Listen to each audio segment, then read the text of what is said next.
الحمد لله وكفى وسلام على عباده الذين اصطفى أما بعد فأعوذ بالله من الشيطان الرجيم بسم الله الرحمن الرحيم هذان خصمان اختصموا في ربهم صدق اللہ العظیم۔ قرآن حکیم میں اللہ رب العزت فرماتے ہیں کہ ہذان خصمان اختصموا فی ربہم، یہ دو فریق ہیں کہ جو رب کے بارے میں جنہوں نے جھگڑا کیا۔ مسلم شریف میں حضرت عبداللہ ابن مسعود رضی اللہ تعالیٰ عنہ سے روایت آ رہی ہے، وہ فرماتے ہیں کہ یہ جو فرمایا کہ ہذان خصمان اختصموا، یہ دو فریق ہیں کہ جنہوں نے رب کے بارے میں جھگڑا کیا، فرمایا کہ یہ حضرت حمزہ، حضرت علی، حضرت عبیدہ، ان کے بارے میں یہ آیت نازل ہوئی ہے۔ دوسری طرف غزوہ احد میں عتبہ، شیبہ، ولید بن عتبہ، یہ تین لوگ تھے۔ اب ایک فریق اہل ایمان جو اہل توحید ہیں، اس میں حضرت علی، حضرت حمزہ، حضرت عبیدہ۔ دوسرے اہل شرک ہیں، مشرکین مکہ، ان کی نمائندگی یہ تین لوگ کر رہے تھے، عتبہ، شیبہ، ولید بن عتبہ۔ کیونکہ غزوہ احد میں چونکہ شوال کا مہینہ چل رہا ہے، تو یہ غزوہ احد جو ہوا وہ شوال کے مہینے میں ہوا، اور حضور پاک صلی اللہ علیہ وسلم کے ساتھ تقریباً 1000 صحابہ کرام تھے۔ بیچ میں عبداللہ بن ابی بن سلول جو رئیس المنافقین تھے، وہ اختلاف کر کے 300 لوگوں کو لے کر وہ واپس ہوئے، تو مسلمانوں کی تعداد 700 تھی۔ مشرکین وہ تقریباً 3000 تھے۔ احد کے میدان میں ان کا مقابلہ ہوا۔ سرکار دو عالم صلی اللہ علیہ وسلم نے، اب دیکھیے جو مشرکین آئے تھے، ابو سفیان ان کا چیف کمانڈر تھا، وہ بدر کا بدلہ اتارنے کے لیے آ رہے تھے۔ غزوہ بدر میں جو مشرکین مکہ کو شکست ہوئی تھی، وہ اس کا بدلہ لینا چاہتے تھے۔ اس لیے وہ بدر کے موقع پہ جو ابو سفیان کا قافلہ بچ گیا تھا، اس میں 50,000 دینار سونے کے سکے، جو اب پتہ نہیں اربوں خربوں بنتے ہیں، حساب کتاب تو ہمیں اتنا آتا نہیں، اور 1000 اونٹ، اس میں وہ سارا سرمایہ مکے والوں نے مشورہ کر کے یہ کیا کہ ہم وہ منافع بھی بانٹنے کے بجائے سارا سرمایہ مسلمانوں کو ختم کرنے کے لیے اور مدینہ پر حملہ کرنے کے لیے استعمال کریں گے۔ بہرحال وہ پہنچ گئے احد کا جو میدان ہے، احد پہاڑ کے دامن میں، اور حج کے موقع پہ جب میں 97 میں حج پہ گیا تھا اللہ کی توفیق سے، تو وہاں بھی احد کے میدان میں بھی جانے کا مجھے اتفاق ہوا۔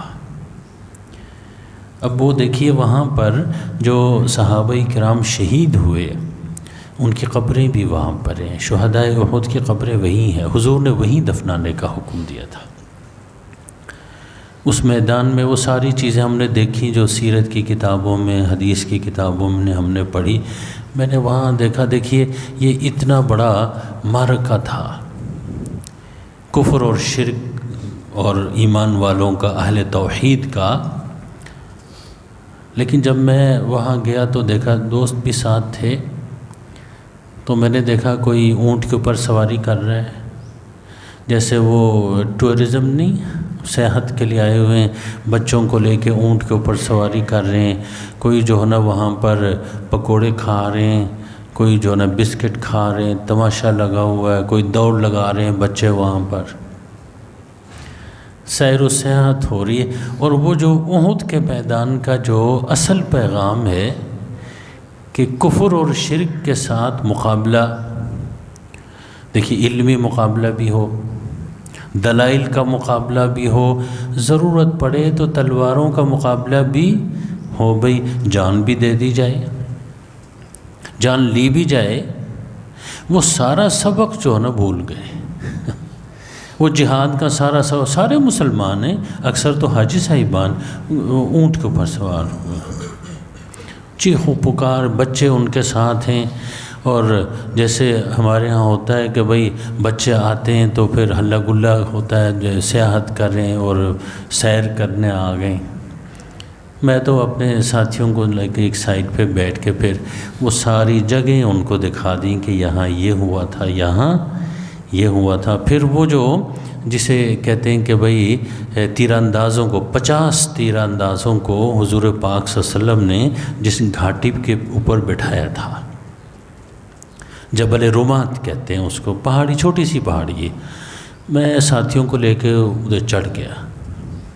میں نے کہا یہاں حضور نے 50 صحابہ کرام تیر اندازوں کو بٹھایا تھا اور ان کو تعلیم یہ دی۔ دیکھیے بھئی سبق کیا مل رہا ہے کہ حضور اسلام کے ایک ایک ارشاد پر عمل کریں گے تو کامیابی ملے گی۔ جہاں حضور کی تعلیمات سے ہٹ گئے تو پھر کامیابی ناکامی میں تبدیل ہو جائے گی، نقصان ہو جائے گا۔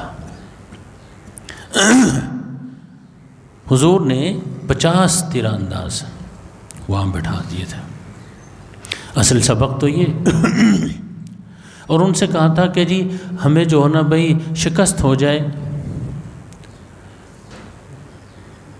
پرندے ہمارے گوشت نوچیں، آپ نے نیچے نہیں اترنا، آپ نے یہی رہنا ہے، کیونکہ وہی جگہ تھی جہاں سے یاد رکھیے کہ گھڑ سوار واپس آ سکتے تھے۔ اور کہا کہ جب اگر ہمیں فتح ہو جائے، ہم جیت جائیں، معرکہ ماریں، مال غنیمت اکٹھا کریں، آپ نے پھر بھی نیچے نہیں اترنا، آپ نے یہی رہنا ہے۔ اب دیکھیے حضور نے کیسے مضبوط تعلیم تھی، لیکن یاد رکھیے فتح ہوئی احد کے میدان میں، صحابہ کرام جو ہے نا وہ مال غنیمت سمیٹنے لگے۔ مال غنیمت کیا؟ وہ تلواریں، گھوڑے وغیرہ جو بھی چیزیں تھیں ان کو الگ۔ اب وہ جو ہے نا آگے ان میں اختلاف ہوا، کچھ کہنے لگے کہ ہم بھی نیچے اترتے ہیں، کچھ نے کہا کہ نہیں، حضور نے فرمایا یہی رہنا ہے۔ اب دیکھیے جب اختلاف ہوتا ہے برکت اٹھ جاتی ہے، اکثر نیچے اتر آئے، صرف 8-10 کے قریب وہیں ٹھہرے رہے کہ نہیں، حضور نے فرمایا یہاں سے ہلنا نہیں۔ وہیں سے خالد بن ولید اپنے گھڑ سواروں کو لے کر حملہ آور ہوئے، اور جو فتح تھی وہ یاد رکھیے اس کو نقصان پہنچا، صحابہ کرام شہید ہو گئے۔ احد میں جو فتح ہوئی تھی، کامیابی ملی تھی، وہ پھر جو نا شکست میں اور ناکامی میں، اور پھر یہ کہ صحابہ، بہت سارے صحابہ کرام شہید ہوئے، کیونکہ ایک دم اوپر سے جو نا گھڑ سواروں نے حملہ کیا اور تتر بتر ہو گئے، نقصان بہت ہو گیا۔ شکست نہ بھی کہیں، کیونکہ یاد رکھیے ہمارے ہاں کامیابی اور ناکامی، شکست اور جو ہے نا بھئی ان چیزوں کا مدار جو ہے نا اس پر نہیں ہے کہ بھئی آدمی جو ہے شہید ہوتا ہے ہم کے ناکام ہو گئے، نہیں، وہ تو کامیاب ہو گئے۔ ناکامی اپنے مقصد سے ہٹنے کو ناکامی کہتے ہیں۔ ہمارا ناکامی کیا ہے؟ بندہ اپنے مقصد سے ہٹے، وہ ناکامی، وہ غلط ہے۔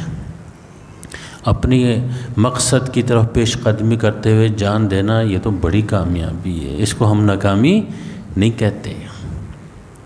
بہرحال نقصان ہو گیا، واپس صحابہ کرام مدینہ آ گئے۔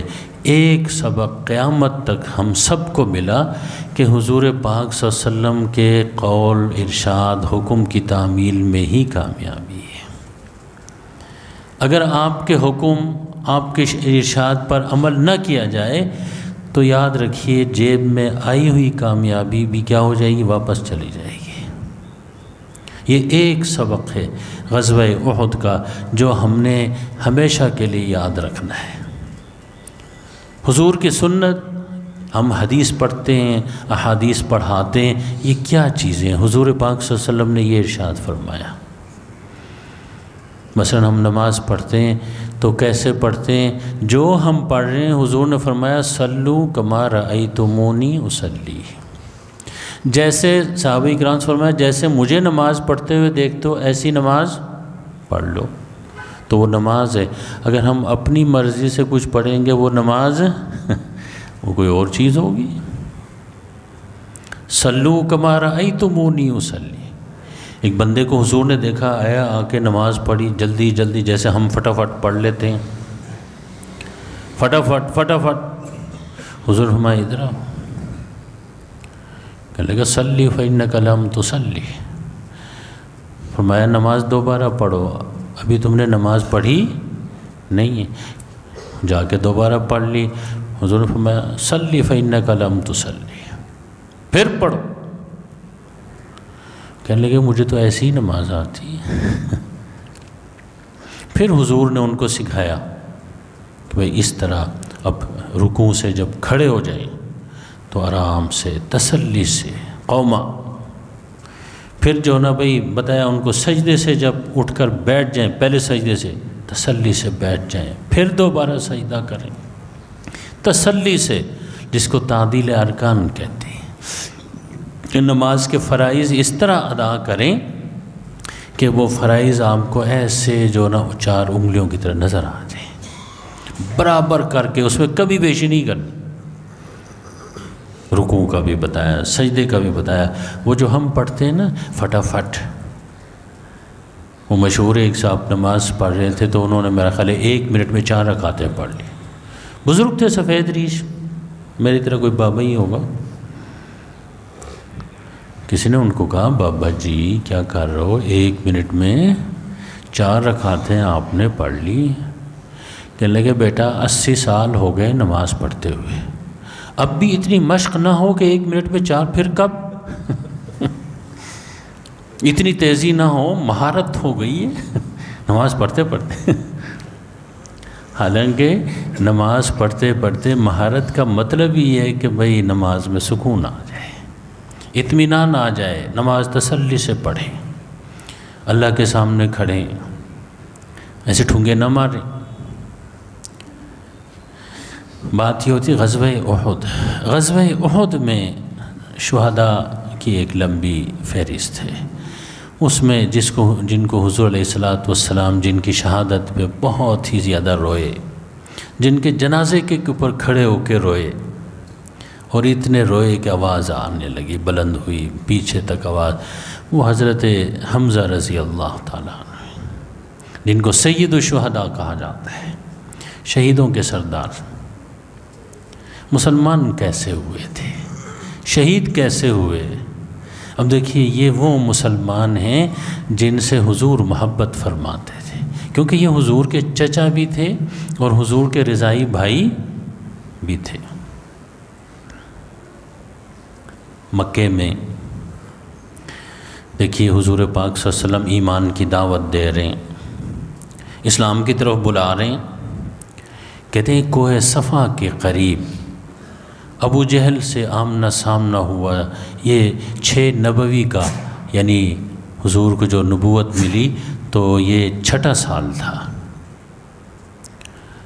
بعض مرتبہ ہم جو ہے نا وہ میں خود سوچتا ہوں، میں اپنی کمزوریاں دیکھتا ہوں کہ میں بہت ہی،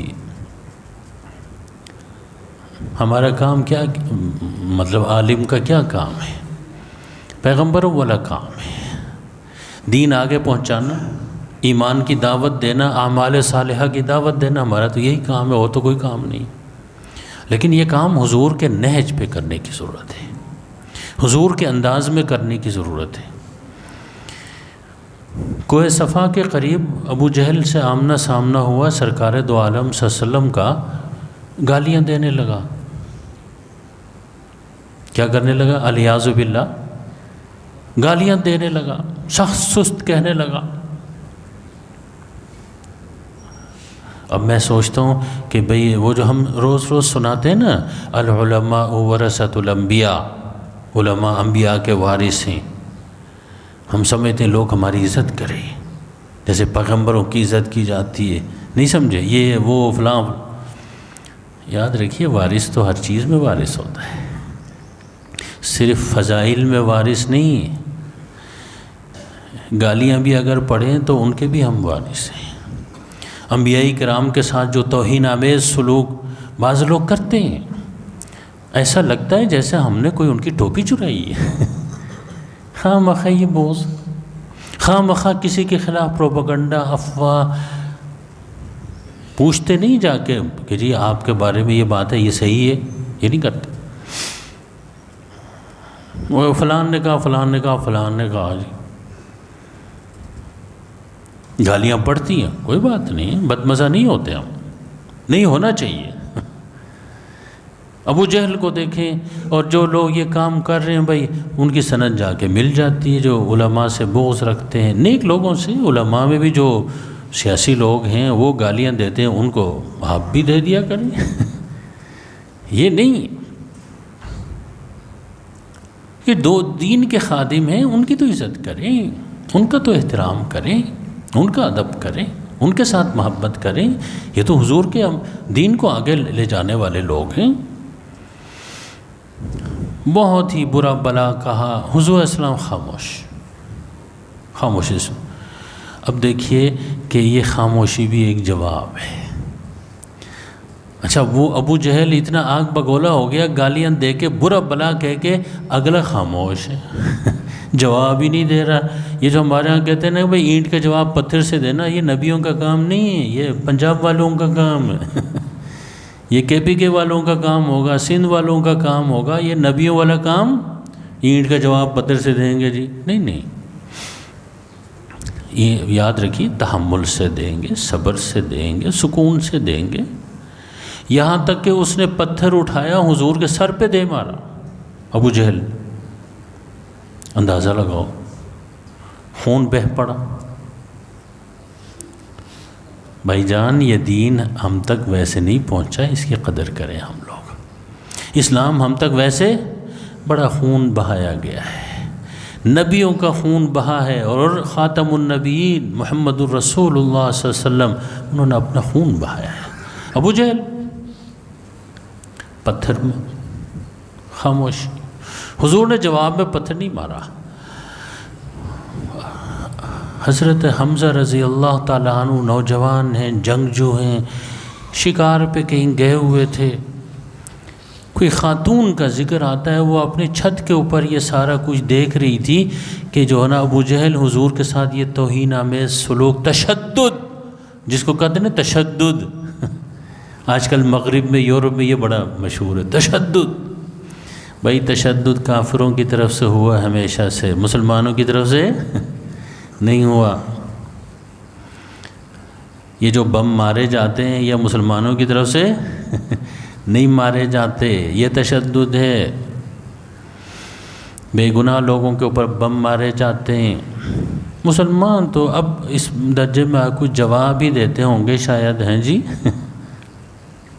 لیکن مکی دور تھا، حضور نے جواب بھی نہیں دیا، لہو لہان ہوئے۔ کوئی خاتون دیکھ رہی تھی اپنی گھر کے چھت کے اوپر، حضرت حمزہ وہاں سے گزرے اپنے تیر کمان لے کے، کہیں شکار سے آ رہے، نوجوان آدمی۔ اس خاتون نے ان کو بتایا کہ جی ابو جہل نے آج بڑی زیادتی کی، بڑا ظلم کیا ہے، حضور کے ساتھ بڑی توہین آمیز باتیں، اس کے بعد پھر پتھر مار کے حضور کو زخمی کیا۔ اب یہ ان کے چچا بھی تھے، اور ساتھ ساتھ جو نا حضور کے چچا بھی تھے، اور رضائی بھائی بھی تھے، اور دوست بھی تھے۔ حضور سے پوچھنے نہیں گئے، سیدھا ابو جہل جا کے یہ ساری حرکت کر کے خانہ کعبہ میں جا کے بیٹھا ہوا۔ کہاں پر جی؟ جیسے کوئی آدمی قتل کر کے مسجد میں آ کے نفل شروع کر دے یہ تشدد کافروں کا رویہ ابو جہل سے ملتا ہے. مسلمان تشدد نہیں کرتے، مسلمانوں کی یہ روش نہیں ہے. ہاں کوئی بیٹا جو ہے نا بھائی بات نہ سنے تو 2 تھپڑ لگا دے، یہ تشدد نہیں ہے. اس کو کیا کہتے ہیں؟ تربیت کہتے ہیں. نہیں سمجھے؟ اسکول وغیرہ میں یاد رکھیے ہمارے تو استاد ڈنڈا ہوتا تھا ان کے پاس، پٹائی کرتے تھے، 2 چال لگاتے تھے، اس خوف سے ہم پڑھتے تھے ورنہ کھیلتے تھے.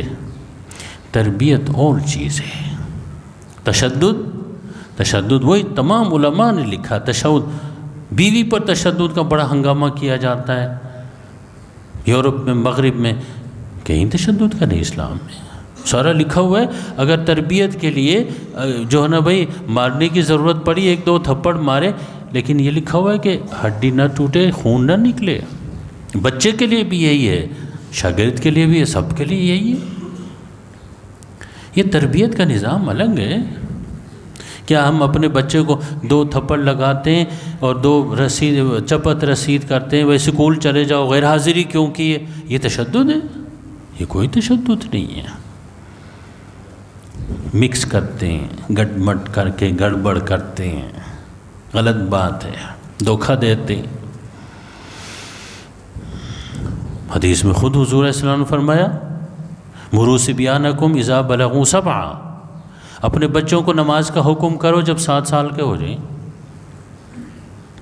فرمایا کہ بھئی وَضْرِبُوهُمْ عَلَيْهَا اذا بلغوا 10، 10 سال کے ہو جائیں نماز نہ پڑھیں، ہلکی پھلکی پٹائی بھی کرو، ان کو اندازہ ہو جائے کہ اس گھر میں نمازی ہی رہیں گے.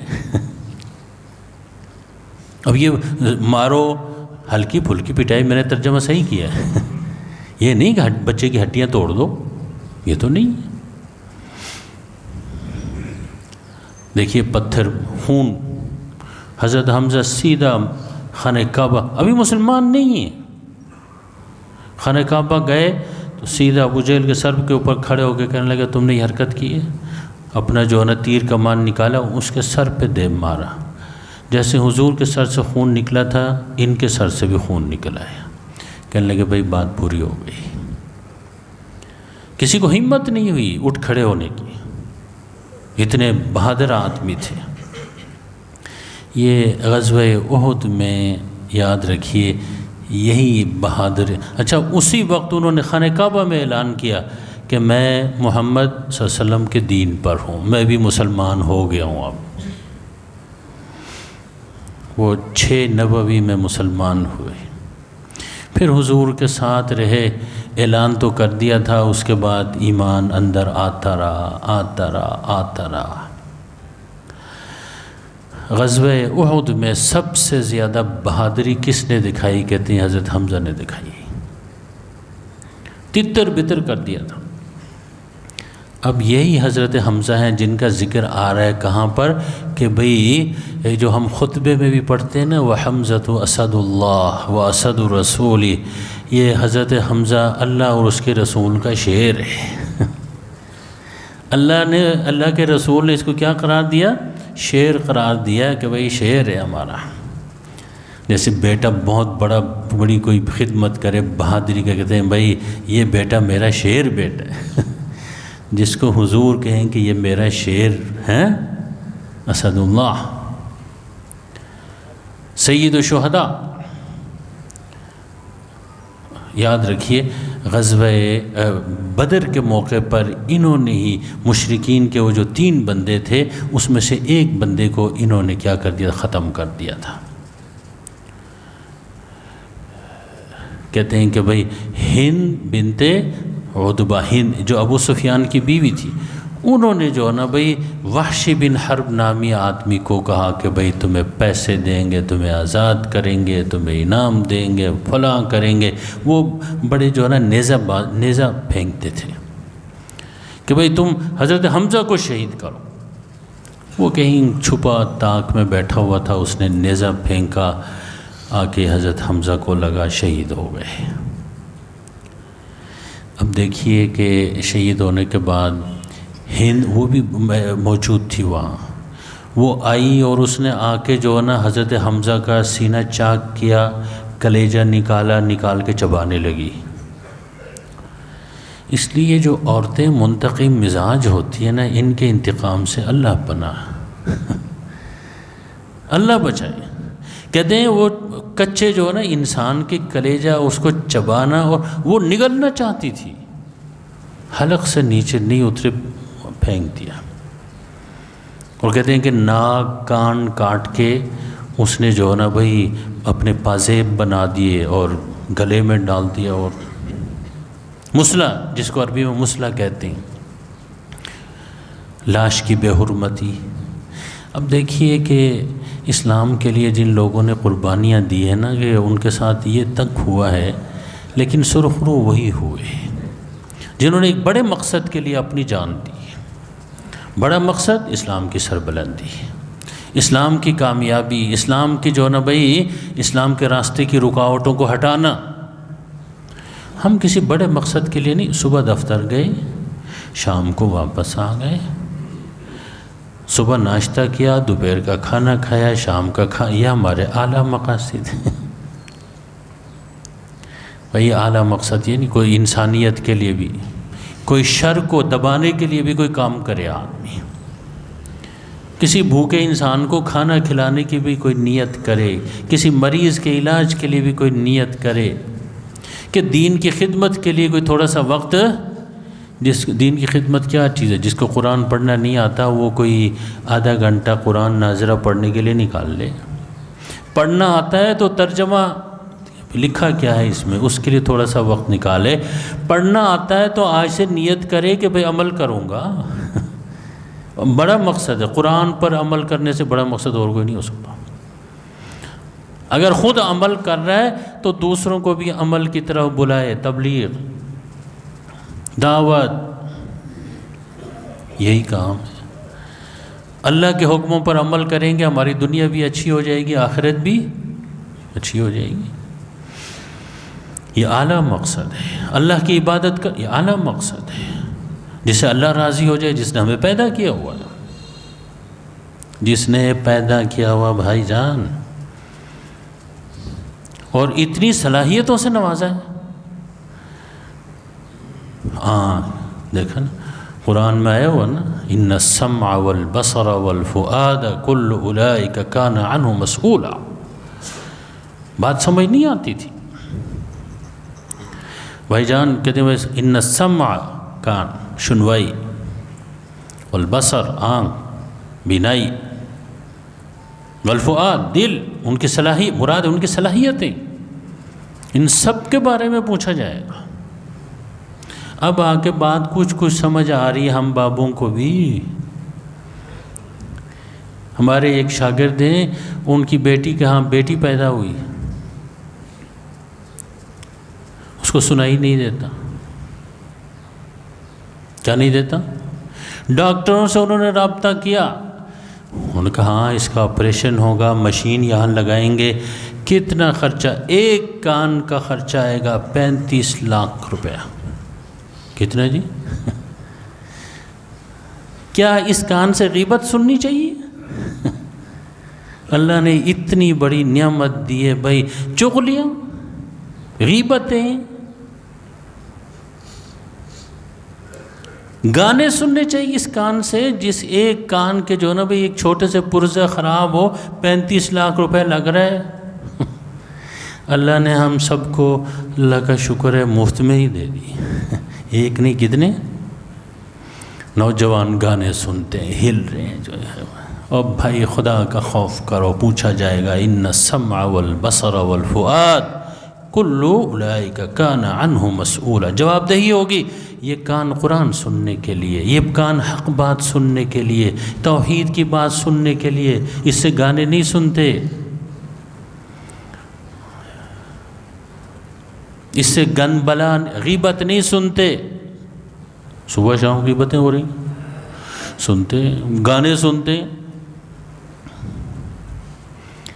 یہ ایک کان کے لیے وہ کوئی سنوائی میں فرق ہے بھائی، اس کو ٹھیک کرنے کے لیے مشین لگے گی، فلاں ہوگا، 35 لاکھ روپیہ ہوگا۔ حساب لگائیں، ایک کان کا یہ حساب ہے، دوسرے کان کا، ناک کا، فلاں فلاں کا حساب لگائیں، میرا خیال ہے ہم تو ارب پتی۔ اس لیے اگر روٹی نہیں ملتی، یہ نہیں کہ بندہ خودکشی کرے، حرام اس لیے کہ بھائی ایک روٹی نہیں مل رہی ہے، غربت تھوڑی سی ہے، لیکن اربوں کا مشین تمہارے پاس موجود ہے، جسم موجود ہے، صحت موجود ہے۔ اسی مہینے شوال کے مہینے میں حضرت حمزہ رضی اللہ عنہ شہید ہوئے۔ ایسی حالت دیکھیے، بڑی قربانیوں کے بعد یہ دین ہم تک پہنچا ہے۔ کہتے ہیں کہ جی شہید ہوئے، یہیں دفنانا ہے۔ ان کے بارے میں آتا ہے کہ بھئی اب ہم تو رنگ برنگے کپڑے پہنتے ہیں، جنازے میں پتہ نہیں کتنے کپڑے ہیں جی، وہ شرعی تو ہیں ہی، لیکن اس کے ساتھ ساتھ اور بھی اوپر ڈال دیتے، نیچے ڈال دیتے، منع کرو تو لٹ پٹتے۔ بھائی ان کے جنازے میں حضور جنازہ پڑھا رہے ہیں، ایک چادر تھی کفن کے لیے، کتنی؟ ایک چادر۔ کہتے ہیں کہ بھئی سر پہ ڈال دیں، سر ڈھانپیں تو پاؤں ننگے ہو جاتے تھے، پاؤں پہ ڈال دیتے ہیں تو سر ننگا ہو رہا ہے۔ حضور نے فرمایا کہ سر کو ڈھانپ لیں، پاؤں کے اوپر جو نہ کوئی گھاس واس ڈال دیں، دفنا دیں جی۔ یہ بھی حالت ایمان والوں کے اوپر آئی ہے۔ شوال میں غزوہ احد ہوا۔ غزوہ احد کے جو سبق تھے وہ میں نے آپ کے سامنے رکھے کہ حضور کے سنت کی، حضور کے حکم کی پیروی کرنی ہے ورنہ نقصان ہوگا۔ اور پھر جو قربانیاں دی گئی ہیں، حضرت حمزہ رضی اللہ تعالیٰ عنہ سید الشہداء اسی میں شہید ہوئے اور انہوں نے اپنی جان دی۔ قربانی دینی پڑتی ہے، کچھ لینے کے لیے کچھ دینا پڑتا ہے۔ اللہ تعالیٰ دین اسلام کی اشاعت کے لیے، دین اسلام کو آگے بڑھانے کے لیے ہمیں قربانی دینے کی توفیق عطا فرمائے، ہمت عطا فرمائے۔ ہم وقت کی تو قربانی دیں، کم از کم دین کو سمجھیں تو صحیح، اس کو سمجھنے کی تو کوشش کریں۔ اللہ تعالیٰ ہم سب کو دین کی صحیح سمجھ عطا فرمائے۔ احد کے جتنے بھی شہداء ہیں، اللہ تعالیٰ ان سب کو جزائے خیر عطا فرمائے، جنت الفردوس عطا فرمائے۔ ان کے خون کے صدقے مسلمانوں میں بھی اللہ بیداری پیدا فرمائے۔ وآخر دعوانا الحمدللہ۔